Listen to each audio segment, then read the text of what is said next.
Hello and welcome to this first edition of Rabbi's Corner. I'm your host, Rabbi Kahan, and I got a whole lot in store for you.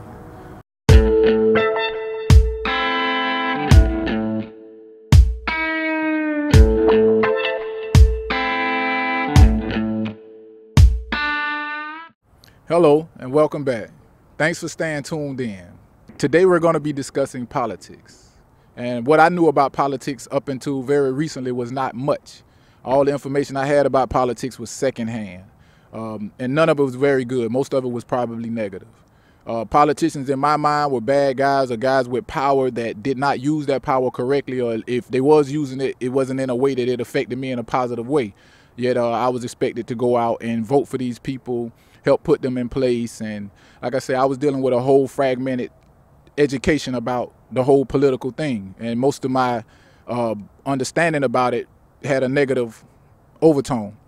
Now I had the chance, well, very recently I had the chance of meeting a young aspiring politician, 33-year-old Joseph Willis, a warm-hearted person that I come to know.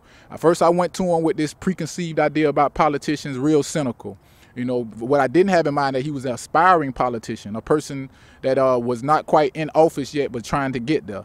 And once we got across that barrier and I got deeper into what he was saying and felt his energy, I found out I was really dealing with someone that was genuine and wanted to help.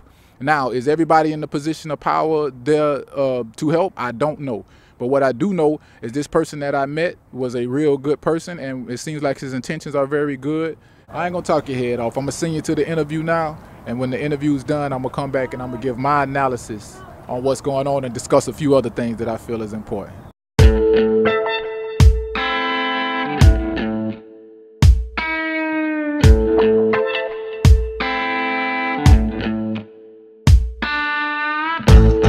I'm with Joseph Willis, city council person, running for city council person of District 10.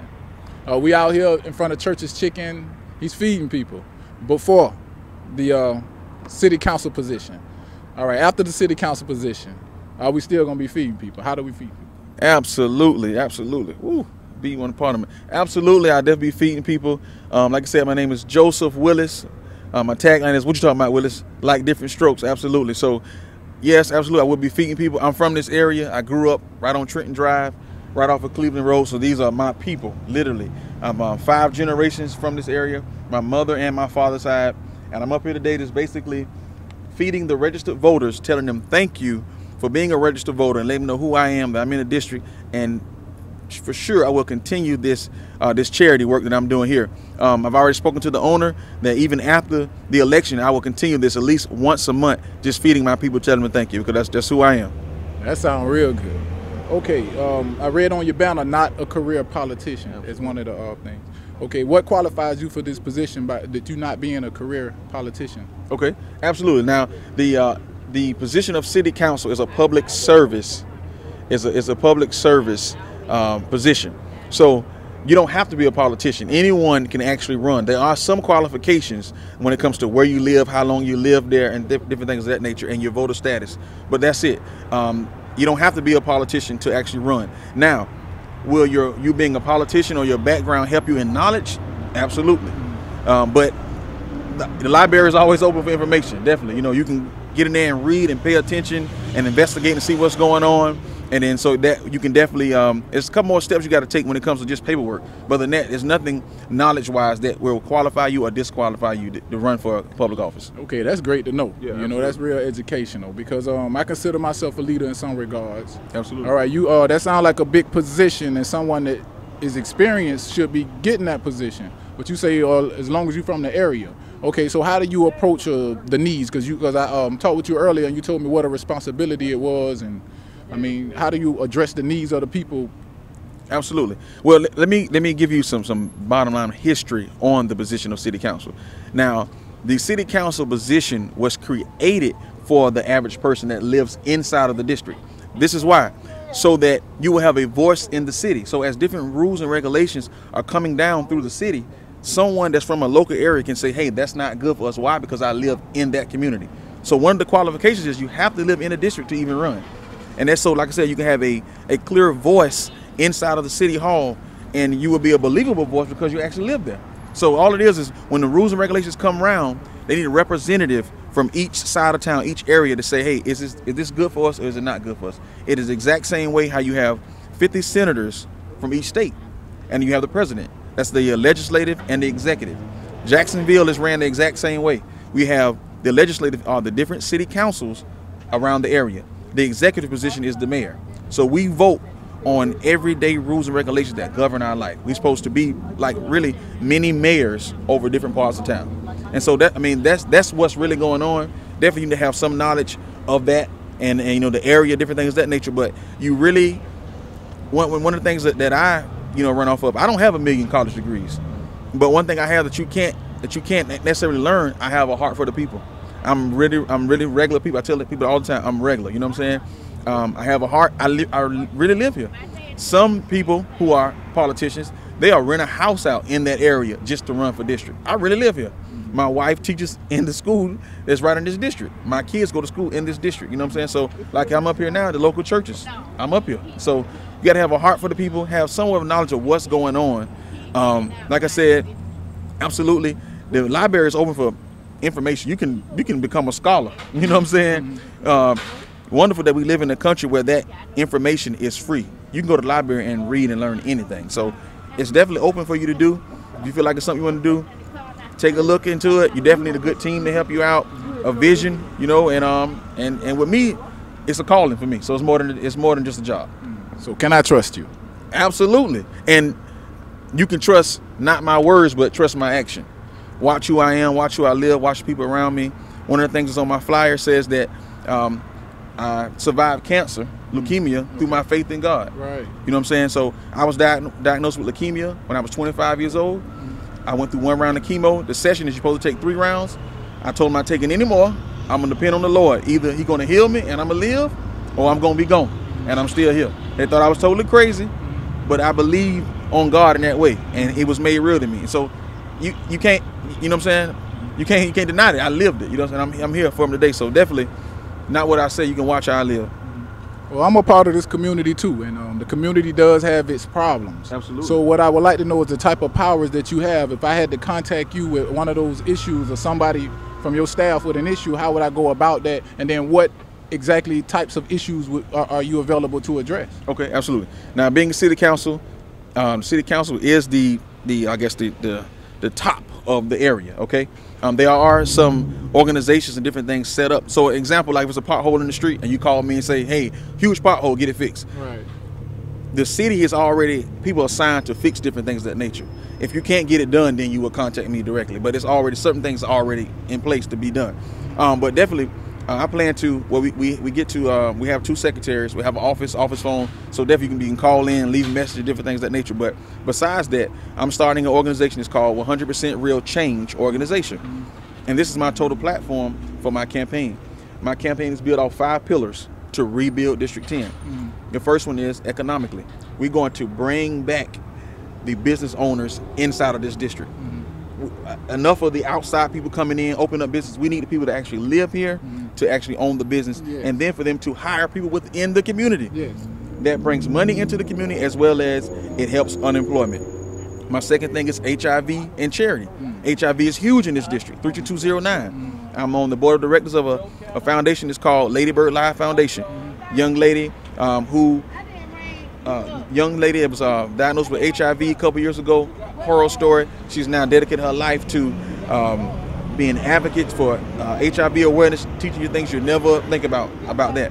On the charity side, I'm on the board of directors of another organization called Shoes for Her, where we give away shoes to women, homeless women. Definitely, homeless people are always on their feet. Give away shoes to homeless women, as well as women with addictive behavior. So we helping those out. My next thing is crime. Now with me, I'm only 33 years old. Right. So you're talking about crime, people on the corner. I probably know some of them. You know, we're going to bring back relationship with people.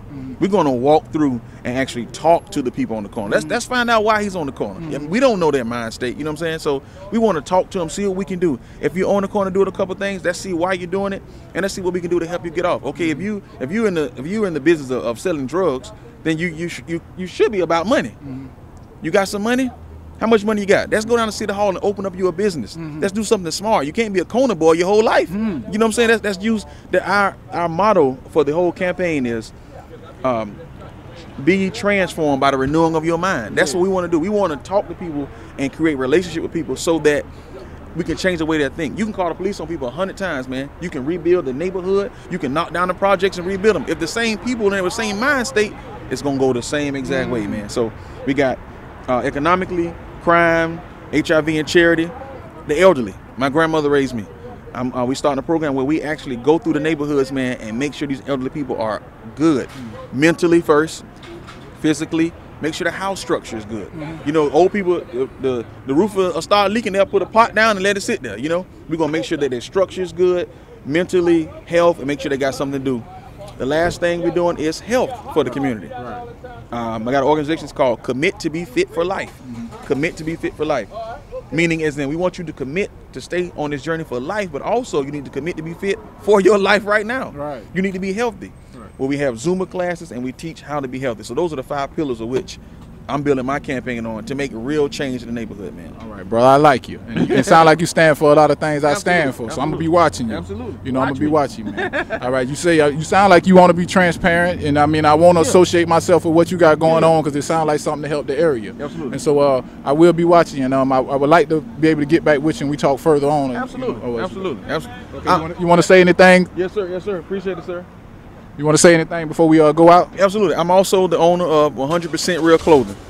100realclothing.com. You see it on Instagram, Facebook, whatever. I'm also owning that. That clothing line is strictly, if you go to the website, the very first page tell you what we stand for. It's not a fashion statement. It is for you to express what's real. We're on a mission to bring real back. That's what, and it's the same thing I'm doing around the city council. I'm going to bring real back, real community, real love, real people. That's what we're doing. My T-shirts say different things that stand for something. What would a real king do? Different things of that nature. So definitely check that out. That's who I am.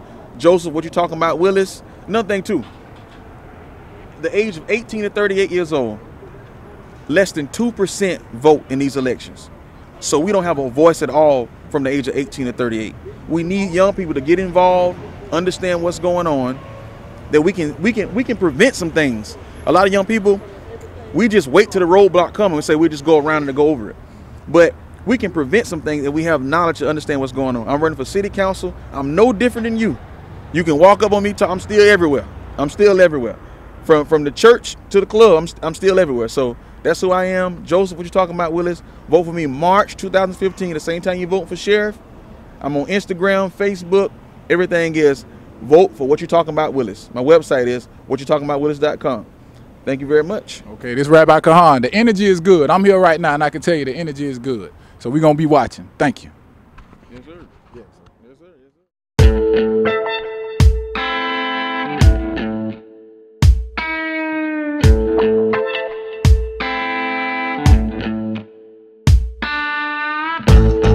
Welcome back. Yes. All right, the interview. Let's discuss the interview. Let's discuss my feelings when I approached Mr. Willis. I was ready to grill him. I mean, like I say, based on what I believed was in my head, I was ready to get on this case. But what I saw in him was my brother. I mean, I felt that I'm dealing with my brother here. We are part of the same mission. We got the same cause. We got the same purpose. We want to enlighten people, and we want to use what we understand about what's going on to help others out. And that's basically the attitude that I think should be taken when approaching anything. It's just all about helping and sharing and giving wherever we can.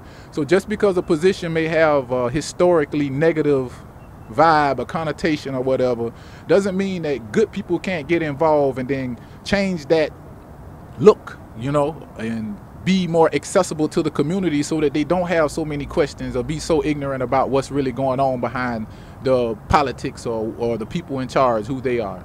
So here's a person that is planning to be in charge in the future, that's allowing himself to be accessed by the regular man in the community to be asked questions, which is beautiful. I don't know how long will that last. Will Mr. Joseph Willis get in office and then I can't find him anymore?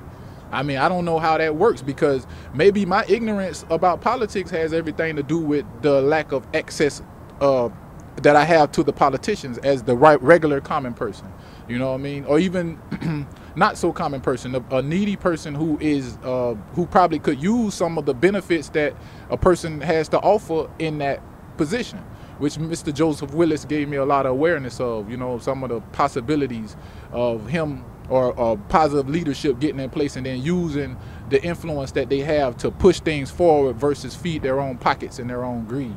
So that hope that Joseph Willis is offering for that position to be looked at in a better light by somebody who doesn't look at it in a good way already is great. And I thank him for that, and I thank anybody with that attitude for that. Now, does that change my misconceptions? Of course it does, because that's all I had in the first place was misconceptions. I didn't have any hardcore facts. Like I said, I stayed away from politics because in my feelings or the way that it came to me, it was all about division, something that I'm not necessarily with. But you have some people that aren't about division that are involved, people that hearts are, I guess, orientated towards spiritual seeing versus secular gain, I suppose, or gain in the world. And it's all up to an individual. I'm totally not against an individual deciding whatever path they want to take or however they use their powers. I just know my family when I see them, and that's what happened here. So family out there, aspiring politicians, those who have questions about politics, keep it real, keep it 100, and I think everything will be okay.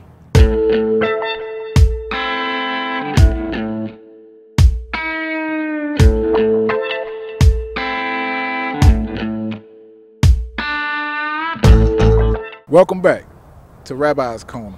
I'm your host again, Rabbi Kahan. In this session, I answer emails that come in about the topic of the day, which is politics. Let's start with email 1 from Brad. Brad asks, does a person's vote really count? Brad, listen, in my opinion, Brad asked for my opinion. Brad says, in my opinion, does a person's vote really count? I'm not sure. I have never voted. I'm going to be 100% honest with everyone. I have never voted. I never had a desire to vote. I don't know if I felt like I'd be wasting my time or whatever. I spoke earlier how a lot of my opinions on politics were weighted by stuff that I had heard beforehand about politicians. They're no good, so forth, so on and so forth. So why waste my time with some people helping get some people in charge that are no good, so on and so forth. So I was pretty much prejudiced until I met with the guy earlier. Now, what do I feel about does a person's vote really count? First of all, let me give you a little bit to help put this in context about where I would be coming from by giving my opinion about this. You know, besides me not knowing much about politics other than what someone else told me, I'm also a spiritualist by nature. Just close to the earth, close to life. So can I vote someone in to make rules for me that I'm going to feel like supersede nature? No. There's no one that I think that I could vote in or put in power of my future. It's impossible because my future lies in the hands of nature. And I feel like most of us do. We're born into a world where politics are secondary, policies are secondary. What someone else decides is secondary, and nature's reign is supreme. So, would my vote count? It wouldn't count because it wouldn't sit well on my heart knowing that I'm doing less than allowing nature to take its course. So, using an attitude that I'm going forth to influence something in a certain direction or another that I have the power to just doesn't fit my mind frame because right now I'm out in the open. I'm out in the sunshine. I'm feeling the wind. It was cooler this morning. I have to adjust to what's really going on. The type of adjustments I have to make to deal with nature, I don't. Politicians, they just don't move me that way. So my vote could never count. I probably never would vote. I would just continue to pray and soak up the good air. And that's just my opinion, Brad. And this is only the section where I give my opinion. Thank you. Okay, we got a second email. Second email is from Jamie. Can we really change our community by following our so-called leaders? Okay, I'm gonna read this again. Can we read the question again? Can we really change our community by following our so-called leaders? Can we really change our community? Now, if it is our community, What are we doing worrying about someone else changing it? That's the first thing. If it is yours and it belongs to you, then there's nothing you have to do. There's no effort you have to put forth to keep it or maintain it or sustain it, if it is yours. Now, if the community belongs to us, that means the community belongs to everyone that's in the community, of course. Okay, where do we need leaders? Aren't there some leaders that are naturally in the community? Are we already admitting to ourselves that we aren't in a position to govern ourselves? Where do we accept this? Where do the acceptance of this philosophy come in? That we aren't enough as we are, you know? Let me go back over the question again too, because I like this. Can we really change our community by following our so-called leaders?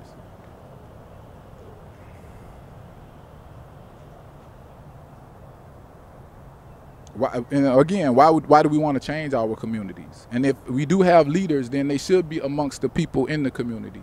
And so if we follow the people in the community, and once we have the community established, can we change our community by following our leaders? If those leaders are amongst the community, then of course not, because if they had the ability to change, then the community would already be what it needed to be. So, and if our leaders aren't in the community and we're looking for leaders out of the community, first we still have to establish what the community is. And once that's established, then the changes can happen. But if you're looking for someone else to define community for you and you don't know what community is, then I suggest you find out really what community means and stop using the secondhand information about it. You know what I mean? And then maybe you will find out that if the community does need a change, that you have to be the leader yourself to change the community. So yes, our leaders can change the community if we see those leaders within ourselves. And if we see those leaders in some other factors or other people that are not people of the community, then I don't know. I don't know. How can you have leaders of a place that they don't live in themselves? It's a big thing to me. So my opinion, again, can we really change our community by following our so-called leaders? I say yes, if those leaders are ourselves, yes.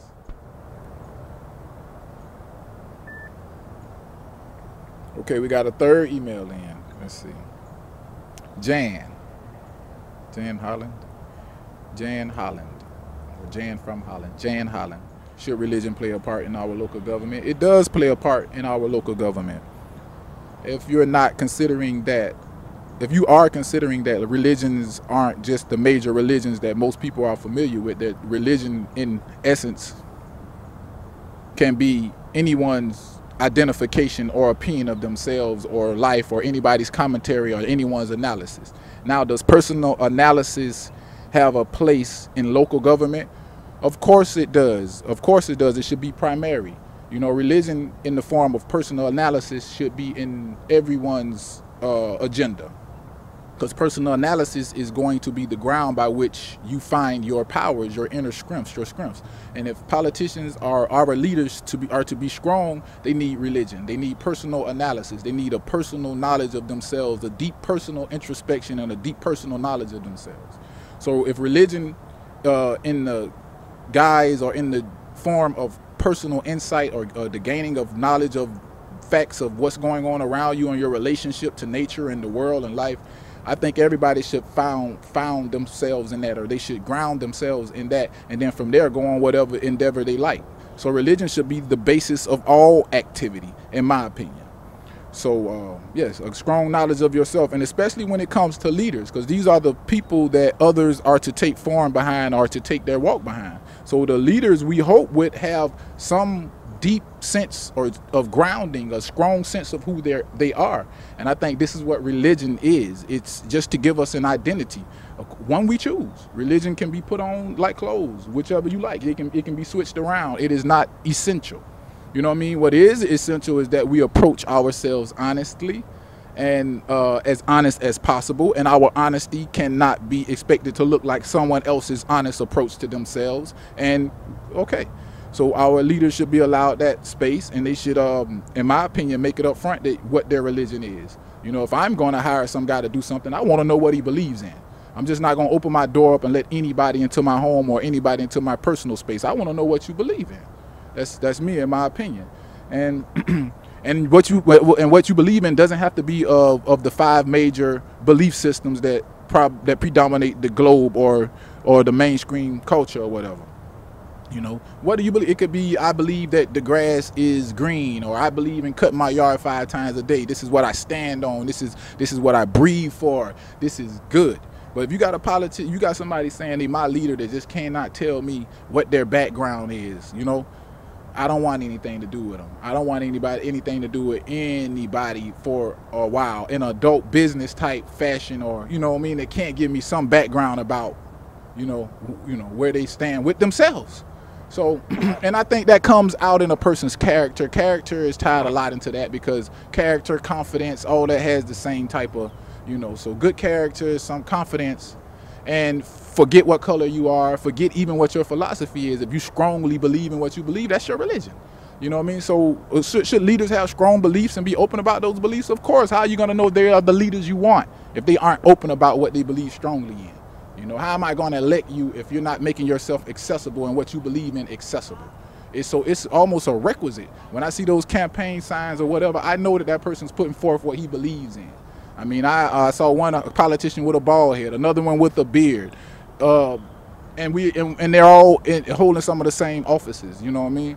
So it's all about diversity, and that's what religion is about. It's all about diversity. Now, that's my opinion. It isn't there to be complete or incomplete or right or wrong. I hope I helped. Thank you.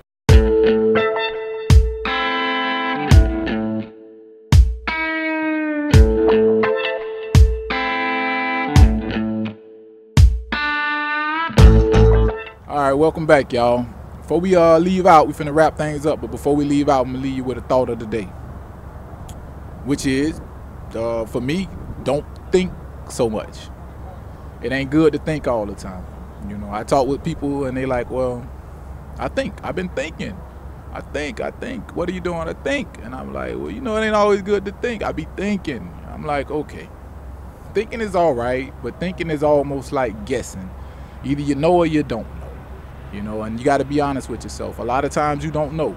Sometimes you do know. Sometimes you're not sure, even in that knowledge. I say thinking can't bring you anything new.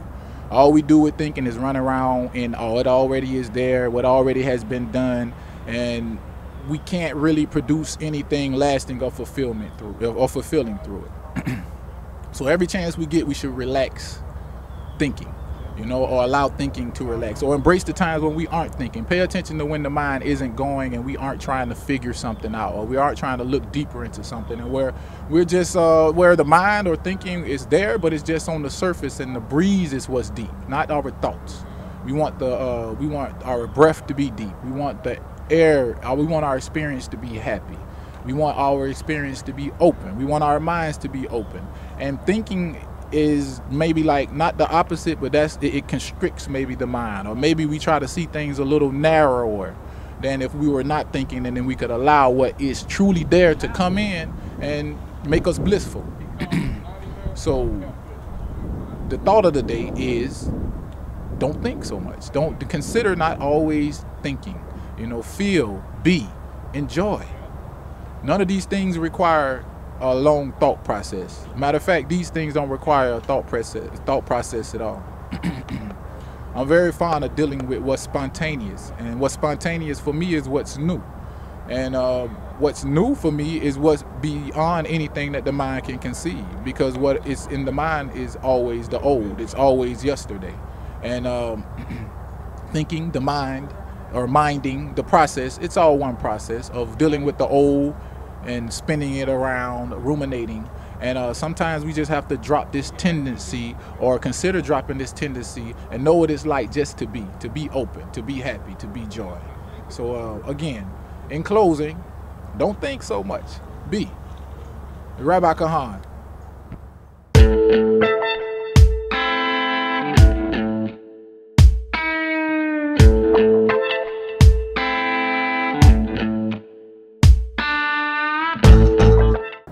Welcome back. I hope y'all enjoyed the show. I enjoyed bringing it to y'all. Y'all send your emails in and your questions in to the email address below. I'm out. Rabbi Kahan. Catch you next week.